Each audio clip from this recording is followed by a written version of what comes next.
All right, so get ready because this deep dive is going to be interesting. You sent us some information about Vidda and AgniKarma Chikitsa, Ooh, ancient Indian surgical and pain management techniques. sounds intense. And this is pretty different than what we usually get for these deep dives. Different how? Well, we've got excerpts from a book by this surgeon, Dr. R.B. Gogate, who, get this, still uses these techniques. We even have some business cards from practitioners. Oh, wow. So this is like still a thing. Yeah, it is. But before we go any further, maybe we should back up a bit. Okay, sounds good. What exactly are Vidda and AgniKarma? I'm honestly picturing like something out of Indiana Jones, Well, I mean, like with ancient temples. yeah, okay, I see what you're saying. So, Viddha involves surgical procedures, things like puncturing, incising, or bloodletting. So, pretty serious stuff. Yeah, and they use all kinds of tools too. Like what? Scalpels, needles, leeches, even horns. Horns. Wait, seriously? Yep, pretty wild, right? Okay, now I'm definitely intrigued. And if that got your attention, then AgniKarma will really blow your mind. Okay, lay it on me. This one uses heat for therapy. So they apply heated probes, often made of gold or iron, to specific points on the body. Okay, I can kind of see where this is going. And sometimes they even incorporate substances like turmeric and jaggery. Interesting. This might sound a bit out there, but I've tried acupuncture before, and I'm sensing some similarities here. You're right on the money. The book actually compares these techniques to traditional Chinese medicine. Really? Yeah, and it highlights how both systems really emphasize this meticulous measurement of points on the body. They call it surface anatomy. So like a roadmap for understanding how energy flows through the body. Exactly. Wow, so we're talking similar points, similar names, the whole shebang. Yeah, sometimes it can be pretty uncanny. The book even has this table comparing specific points and their names in both systems. Oh, wow. It's almost like they're speaking different languages, but pointing to the same places on the body, you know? That's amazing. So the big question is, did these systems evolve independently, or was there some sort of ancient knowledge sharing going on back in the day? That's the million-dollar question, isn't it? The book doesn't really give us a definitive answer, but it definitely gets you thinking. It does. All right, so let's get back to these techniques. The book mentions Siravyada in Vidda, which seems to focus on removing what they call vitiated blood. I'm guessing this is a pretty important concept in their healing philosophy. Oh, yeah, definitely. It's all about getting rid of impurities and blockages to restore balance. So kind of like a cleanse for the blood? Yeah, that's a good way to put it. And what's really interesting is the sheer number of conditions they believe can be addressed through this approach. Okay, like what? Give me some examples. Well, the book describes Vidda being used for pain relief. Okay. For conditions like sciatica, arthritis, headaches. Excellent. They even use it for managing things like scrofula, skin disorders, and tumors. Wait, hold on. It's a pretty wild list. Tumors. Are they saying they're actually removing tumors with these techniques? Well, it's not that straightforward. Okay. The book's a bit vague on the details. Fancy. But it seems to suggest that Vidda can help to manage tumors in some way. Manage? Yeah, like maybe by reducing their size or preventing them from coming back, you know? Interesting. Okay, so how do they even figure out where to do all this poking and prodding? Is it just intuition, or is there like a system to it? Oh, no, it's very systematic. Precision is key here. They often measure points using finger widths from specific anatomical landmarks. Finger widths. Yeah, it's a system that's been honed over centuries, passed down from teacher to student, you know? Okay, that's actually pretty impressive. But I gotta say, the thought of having needles and horns stuck in me based on finger width measurements is a little freaky. Yeah, I get that. It's definitely different from what we're used to. For sure. Okay, so we've talked about Vidda. Now let's turn up the heat and talk about AgniKarma. All right, let's do it. How do they actually use this heat therapy? Well, they use different heated probes and substances depending on what they're trying to treat. Makes sense. The book mentions using specific temperature ranges for different conditions. Like for Kamala, which is jaundice, they might use a probe heated to a certain degree. It's all about finding the right balance, the right temperature to, stimulate healing and restore balance. Okay, I have to ask, and no offense, Yeah. but we're talking about puncturing veins and applying heat to the body. What about the risks involved? You're right to be concerned. The book really emphasizes the importance of proper training and a deep understanding of anatomy. They talk a lot about avoiding marmot points, which are vital areas of the body. So it's not just random poking and prodding. There's a method to the madness. Exactly. And they claim that when it's done correctly, there are minimal complications. But yeah, it definitely raises questions about how all this fits in with modern safety standards. Yeah, because, I mean, remember those business cards? People are still practicing these techniques today. Right. And Dr. Gogate himself says he's treated over 5,000 patients with Viddha and AgniKarma with successful results. So it begs the question, could these ancient techniques offer something alongside modern medicine? Could they work together? That's an interesting thought, right? We tend to think of ancient practices as outdated, but maybe there's some wisdom there that we've overlooked. Maybe so. Yeah. All right, so I think we've got a good foundation now. Yeah. What do you say we dig a little deeper into some specific applications of Viddha and AgniKarma? Let's do it. Where do you want to start? Well, I'm especially curious about the pain management aspect. The book mentions some pretty remarkable uses of Viddha for all kinds of painful conditions. Oh, yeah, that's a good one. What do you say? Ready to be amazed. Lead the way. So the book talks about using Viddha for like everything: back pain, joint pain, headaches, even emotional distress. Seriously. They use it for emotional stuff, too. Yeah, and get this, in some cases, they say the relief is almost instantaneous. Wait a minute. Pretty wild, right? Instantaneous. Okay, I'm having a hard time picturing that.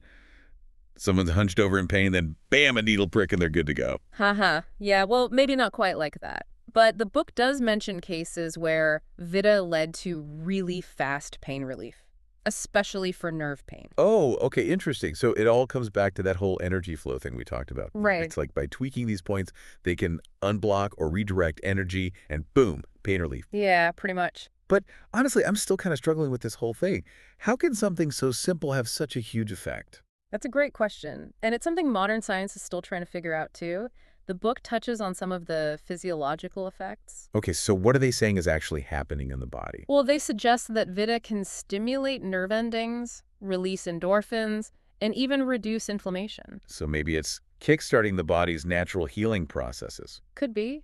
But they admit that there's still a lot we don't know about how it all works. So it's like a mix of ancient wisdom and modern science kind of working together. Exactly. And that's what makes it so cool, you know? It challenges us to rethink what we know about the body and how it can heal. Totally. Now, beyond pain management, the book also mentions Viddha being used for a bunch of other conditions. Yeah, they're not shy about claiming its effectiveness. They talk about Viddha, that bloodletting technique. They use that for things like skin disorders, tumors, even psychological distress. It's like they see it as this cure-all for everything. Well, it's important to remember that this book is coming from a practitioner who's super into these therapies. Okay, fair enough. He's obviously going to be enthusiastic about it. Yeah, of course. The book does present case studies and stories, but it's not like a scientific study or anything. Right, we can't just take everything at face value. Exactly. It's good to be open-minded, but we also got to be critical, you know? Do your research, talk to your doctor, all that good stuff. Totally. Now, speaking of different approaches to health, the book also talks about the philosophy behind Viddha and AgniKarma. Oh, yeah, it all ties back to Ayurveda. Ayurveda. Now, there's a word I haven't heard in a while. Haha. Yeah, well, in a nutshell, Ayurveda is this super old system of medicine from India. It's all about the idea that health is a state of balance Okay. between the mind, body, and spirit. And disease happens when that balance gets messed up. So it's a very holistic approach. Exactly. And these therapies, Viddha and AgniKarma, they're seen as ways to restore that balance to the body's energies or doshas. Doshas. Now that's a new one for me. Haha. Yeah, so doshas are basically these energies that control different bodily functions. Okay. There are three main ones: Vata, Pitta, and Kapha. Each one has specific qualities. So like what? Well, Vata is associated with movement, Pitta with heat and transformation, and Kapha with stability and structure. Okay, that makes sense. Yeah. So if someone's feeling a little Vata ed, you might give them some heat therapy. Exactly. And someone with excess Pitta might need cooling therapies. Yeah. It's all about tailoring the treatment to the individual's needs. It's super personalized. Totally. It's a really different way of thinking about health compared to Western medicine. For sure. It is. But it's a system that's been used effectively for a long time. So it's worth considering, right? It definitely is. But it's important to be open-minded, but also aware of its limitations.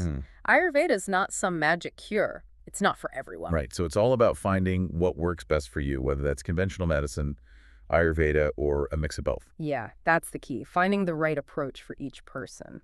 Now, the book talks about Dr. Gogate treating thousands of patients with these techniques. Yeah, he's a big believer. Is there a case that really stands out to you?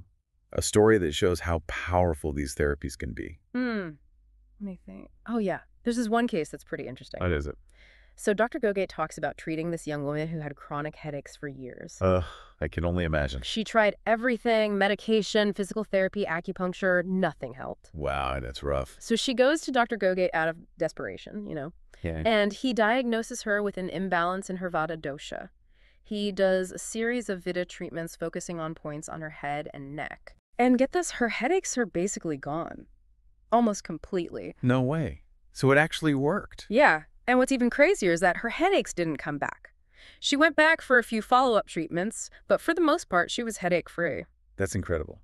It really makes you wonder what else these therapies can do. It does. Yeah. But it's important to remember this is just one case. Right.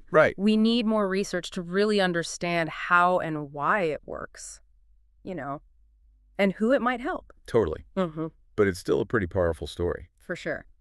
Now, beyond individual cases, the book also talks about Dr. Gogate teaching others about these techniques. Oh, really? So other people can learn how to do this stuff? Yeah, he's developed a whole training program. It's super comprehensive. Wow, that's so cool, like a modern-day apprenticeship. Right. It's passing down this ancient knowledge to a new generation. Yeah.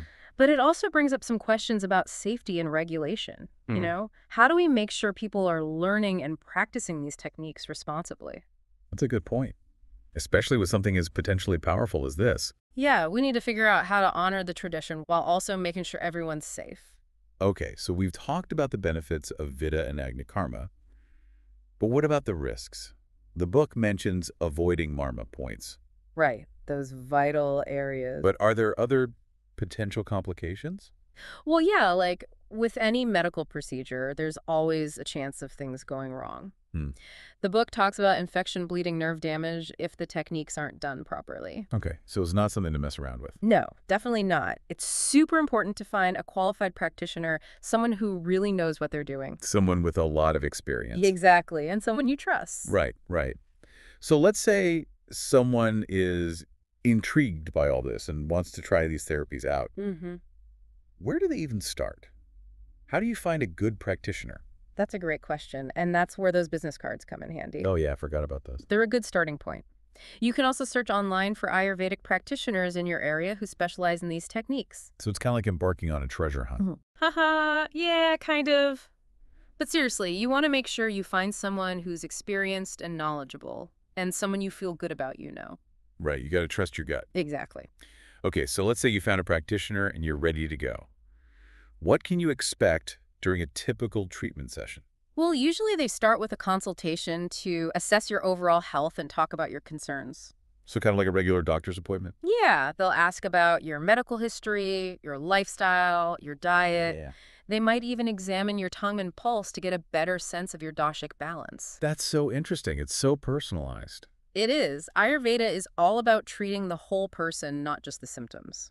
Okay, so after the consultation, what happens next? Well, based on their assessment, they'll come up with a treatment plan. Okay. This might involve a mix of things like Viddha, AgniKarma, herbal remedies, dietary changes, lifestyle recommendations, all sorts of stuff. Wow, so it's a really comprehensive approach. It is. They're looking at all the factors that might be contributing to your health issues. So let's say Vidda is part of the plan. What's that actually like? Is it painful? It really depends on the person and the specific procedure, Some people say it feels like a sharp prick or a burning sensation when the needle goes in. Others don't feel much at all. Okay, so it varies. Yeah. And the practitioner might use different types of needles or even special instruments for bloodletting. And what about AgniKarma? I imagine that could get pretty intense. It can. It can range from a gentle warmth to a more intense burning sensation depending on the temperature of the probe and how long they apply it for. So they got to be really careful. Oh, yeah, definitely. Yeah. They'll watch how you react and adjust the treatment accordingly. It seems like a lot of it is about finding the right balance between intensity and effectiveness. Exactly. And it's super important to talk to the practitioner throughout the treatment, you know. Mhm. Let them know if you're feeling any discomfort or if you have any concerns. So open communication is key. Absolutely. So they can adjust things as needed. Okay, so after the treatment, what can you expect? You might feel some soreness or tenderness where they treated you, but it usually goes away in a few days. They might also recommend some lifestyle changes or dietary adjustments to help you heal. So it's not just about the treatment itself. It's about making changes to support your overall well-being. Exactly. Ayurveda is all about that whole mind, body, spirit connection, you know, taking a proactive approach to your health. You mentioned earlier that there's a lot of interest in these therapies these days. Yeah, they're definitely gaining traction. Why do you think that is? Well, I think there are a few reasons. Like what? One is that people are kind of disillusioned with conventional medicine, you know? Hmm. They're looking for something that addresses the root cause of their problems, not just the symptoms. They want to feel empowered in their own healing. Exactly. And they want something that's more holistic and personalized, something that takes into account their individual needs. So it's a shift towards a more patient-centered approach. Yeah, exactly. And Ayurveda really fits with that trend because it's all about balance prevention and individualized care. Now, speaking of trends, what do you think the future holds for Viddha and AgniKarma? Do you think they'll ever become mainstream? That's a tough one to predict. I know it's hard to say. There are definitely some hurdles to overcome. Like what? We need more scientific research to really understand how these therapies work and prove their effectiveness. Right, right. And we need to standardize training programs and make sure practitioners are qualified. That's super important. But I think as more people experience the benefits firsthand and as more research is done, attitudes will start to change. So it's all about time education and maybe a little bit of open-mindedness from the medical establishment. Exactly. And in the end, it's up to each person to decide what's right for them. Okay, so we've talked a lot about the potential benefits of Viddha and AgniKarma for all sorts of conditions. But let's get specific. What are some of the conditions that these therapies are most commonly used to treat? Ooh, yeah, let's dive into some examples. What do you say we start with Viddha? Sounds good to me. Give me the rundown. What are some of the ways they're actually using this therapy? Okay, so one example is the treatment of Apache. Apache. Yeah, it's also known as scrofula. It's basically swollen lymph nodes in the neck. Okay. They use Vidda to drain the lymph nodes and help them heal. Interesting. And what about this Yakrit Pliha Vriddhi thing I saw in the book? Oh, yeah. That one's about an enlarged liver and spleen. Mm-hmm. They use Vidda to reduce the swelling and improve liver function. So it sounds like Viddha is used for a lot of conditions that involve inflammation and swelling. Exactly. And it's not just for physical stuff either. The book also mentions Vidda for psychological distress, like anxiety and depression. Wait, really? How does that work? Are they saying sticking needles in you can cure depression? Well, not cure exactly, but they believe that certain points on the body are linked to emotional centers in the brain. Oh, okay. And that by stimulating these points, they can calm the nervous system and bring things back into balance. That's fascinating. Mm-hmm. Like a physical approach to treating mental and emotional issues. Yeah.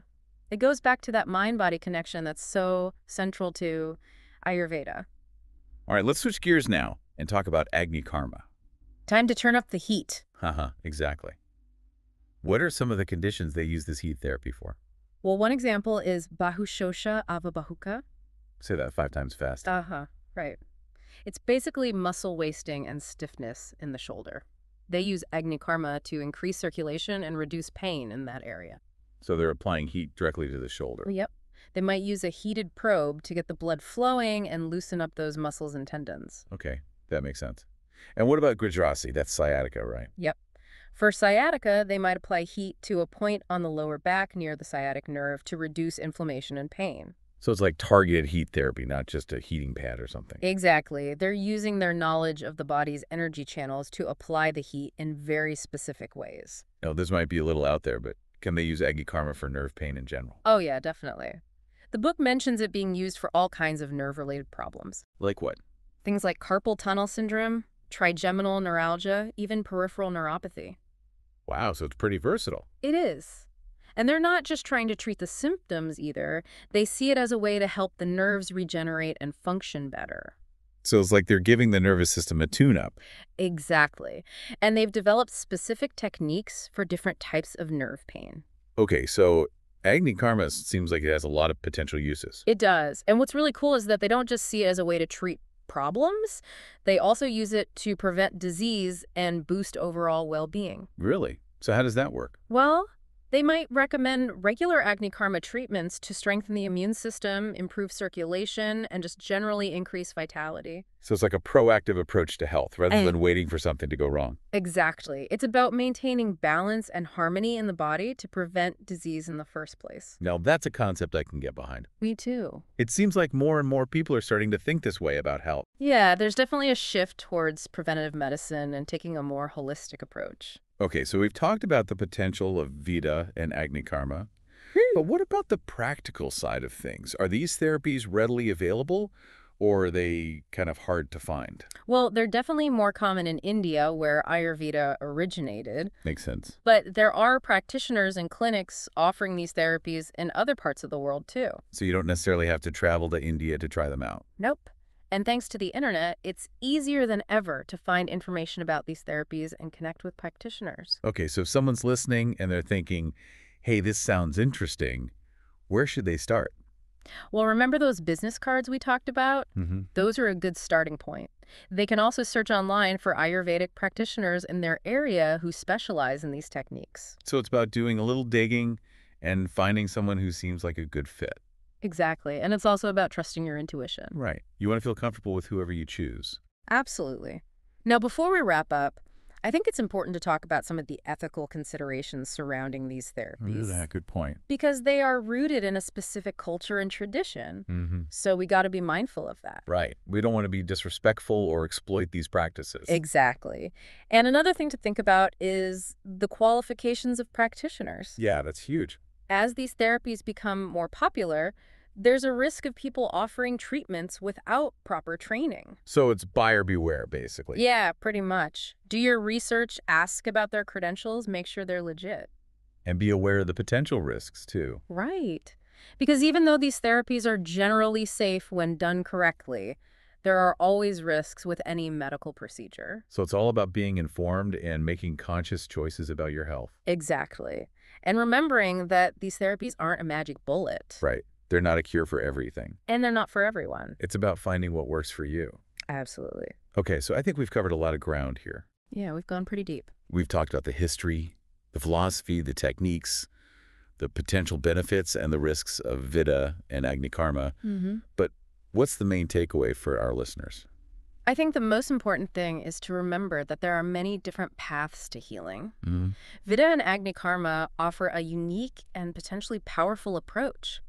But it's crucial to approach them with a critical and discerning mind, you know? So don't just jump in blindly. Exactly. Do your research, ask questions, and trust your intuition when deciding what's right for your body. And even if these specific therapies aren't for you, Yeah. just exploring these ideas can open your mind to new possibilities. Absolutely. There's so much we don't know about the human body and how it heals. It's all about expanding our horizons and challenging our assumptions. Right.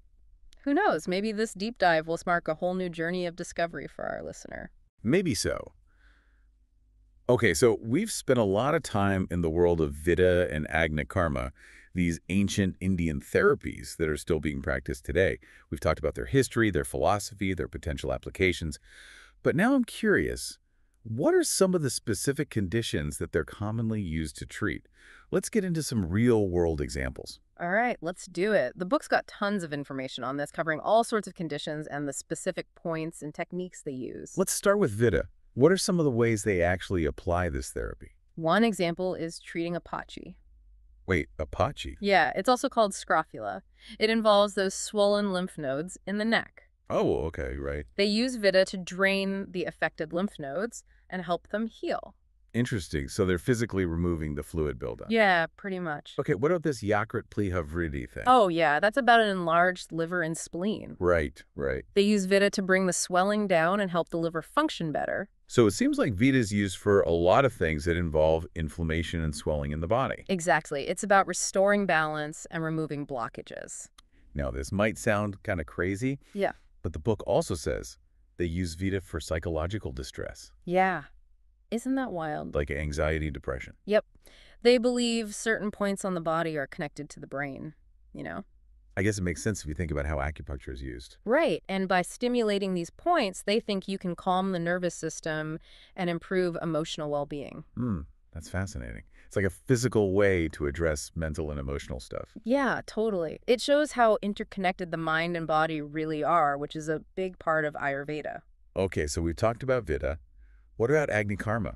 What are some examples of how they use this heat therapy? Ooh, this is where it gets really interesting. Right. One example is treating Bahushosha Avabahuka. Wow, that's a mouthful. Haha, right. Um, It's basically when the shoulder muscles waste away and get stiff. They use Agni Karma to improve circulation and reduce pain in the shoulder. So like a super targeted heat treatment. Exactly.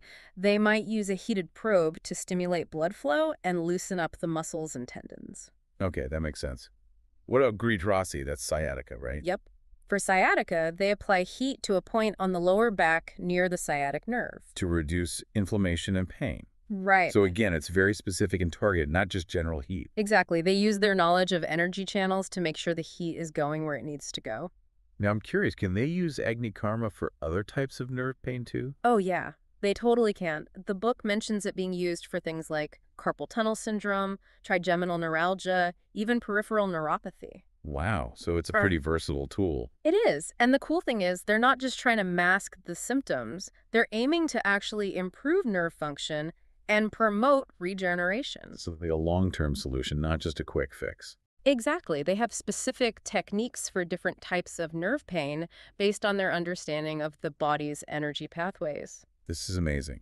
It seems like AgniKarma has so many potential applications. It really does. And what's even more interesting is that they use it for preventative care, too. Wait, really? How does that work? Well, they might recommend regular Agni Karma treatments to boost immunity, improve circulation, and enhance overall vitality. It's like a tune-up for the whole system. Exactly. It's about maintaining balance and preventing disease before it even starts. That's a very different way of thinking about health. It is, but I think it's an important one. Okay, so we talked about how Vidda and AgniKarma are used for all sorts of conditions, but let's talk about the elephant in the room here.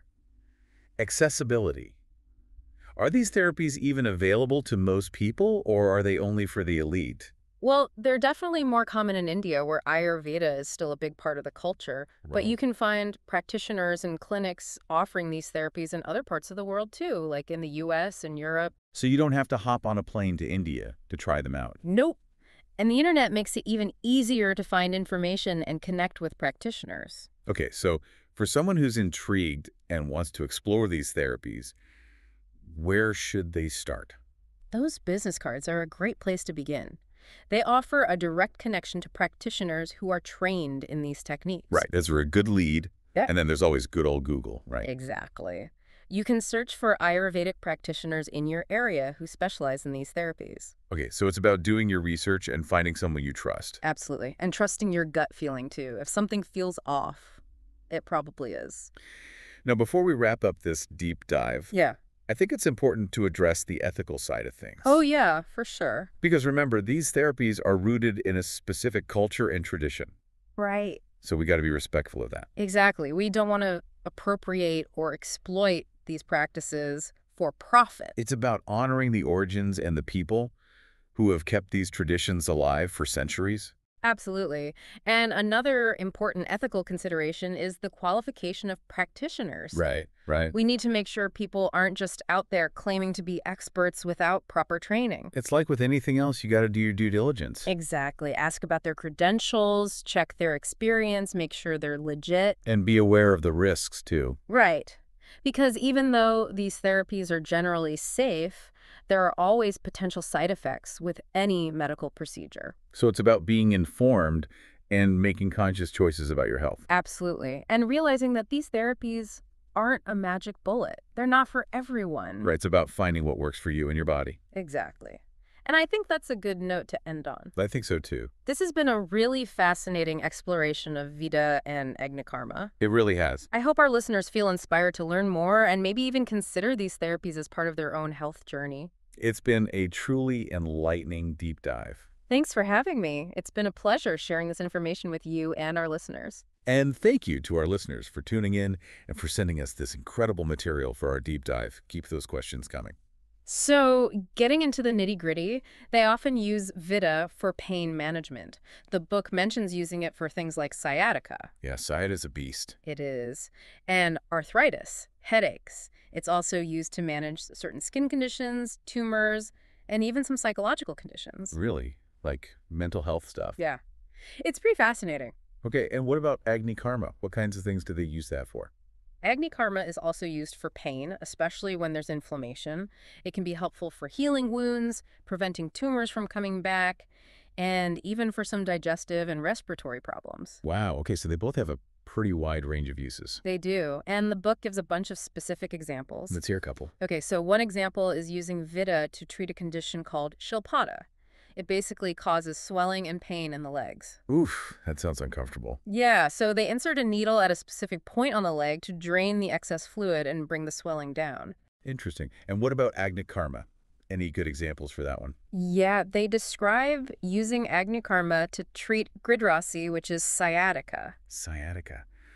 Ooh, that's the worst. Tell me about it. So for that, they apply heat to a point on the lower back near the sciatic nerve Okay. to reduce the inflammation and pain. So they're using the heat to kind of target the source of the problem. Exactly. It's not just a general heating pad.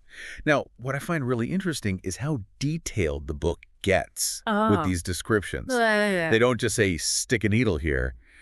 They tell you exactly how to find the point, how deep to go, what kind of tool to use. Right. It's super specific. It really shows how much knowledge and skill goes into these practices. Absolutely. It's not just random poking and prodding. It's a very precise science. Yeah. Now, of course, with any medical procedure, there are risks involved. Yeah, that's true.